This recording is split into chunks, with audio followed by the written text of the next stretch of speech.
Okay, so the last module, we framed what we mean by emerging adulthood. But let me make something really clear. Just because you are in the age group of emerging adulthood doesn't necessarily mean that you are an emerging adult. That's not something that we want to put as a label on you. If we are calling people emerging adults, that's no different than calling someone a millennial or Generation Z. It often can end up categorizing someone or even oppressing them. So the point of that is this, is that as we think about what emerging adulthood is, each one of you have to think about what it means to self-identify as an emerging adult. And that's really up to you. If that term in this concept helps you understand yourself, great. If you want to use something else, that's fine as well. So we want to take this a little bit further and talk about, well, what are some of the characteristics associated with being an emerging adult?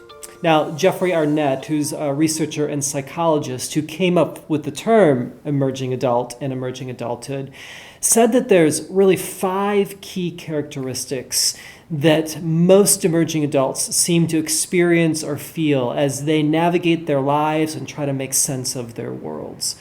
And the first one is this, is that they feel this sense of identity exploration.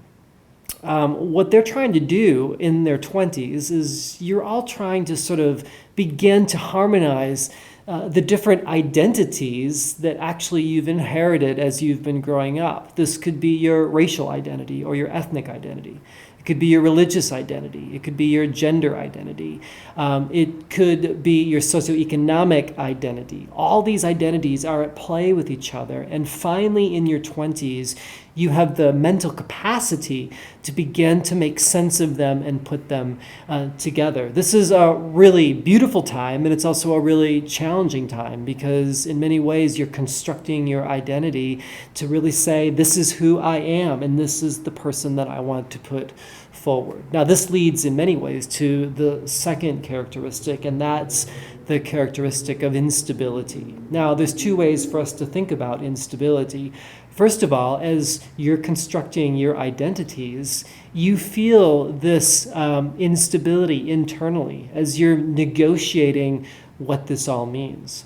Who am I? What do I value? What do I want to lead with? How do I let my voice begin to come through? And I find that as I work with those in their 20s, they're all trying to find their voice, to articulate who they are, to articulate what's important to them. Sometimes this is met with great excitement as they begin to think about the strengthening of their voice. And at the same time, there's some apprehension because it may be different than what others who know them expect of them or hope for them. So there's this internal instability that's happening.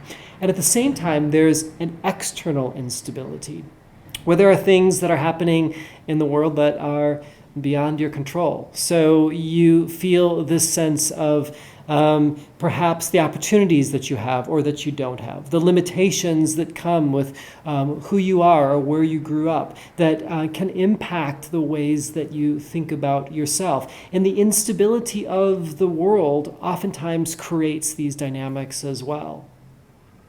So one of the ways I like to think about instability is that I find that those in their 20s go through experiences where they feel like they're having a panic attack in an earthquake. Think about that for a second. You're sort of anxious on the inside, and at the same time, everything's moving on the outside. The reaction to that really leads to the third characteristic, and that's this characteristic of self-focus. Now, many people misinterpret your self-focus as being selfish. You're accused of only paying attention to yourself or only concentrating on your things, and you don't care about anybody else or anything else, and there's sort of the rolling of the eyes that come with that. But I try to remind adults that as you are working through your experience, especially of instability internally and externally, that's a really challenging moment. And if I'm having a panic attack in the middle of an earthquake, what am I going to do? I'm going to try to stand on my 2 feet and hold it together. That moment is not you being selfish. That's only trying to be self-focused because you don't want to fall down. Now, that leads to another characteristic that those in their 20s, emerging adults, often identify with, and that's this feeling of being in between. You don't want to be called an adolescent anymore because you don't feel like that experience describes you, but you don't feel like an adult yet. So you live in this strange in-between time where you're trying to navigate it with fewer cues, and not a lot of advice necessarily along the way. So we can feel this in-betweenness quite often in our 20s. And then this final characteristic is that of just optimism and opportunities. A lot of emerging adults feel like because the world is shrinking, because of the opportunity that you have to travel or experience other cultures, or through the opportunities of school or work or gap year, that you have incredible opportunities available to you. The challenge that comes with that is that as you have more choices, you have to actually navigate those choices. And that can raise a level of anxiety as well. So these 5 characteristics oftentimes are described by emerging adults as being part of their existence and the things that they are working through.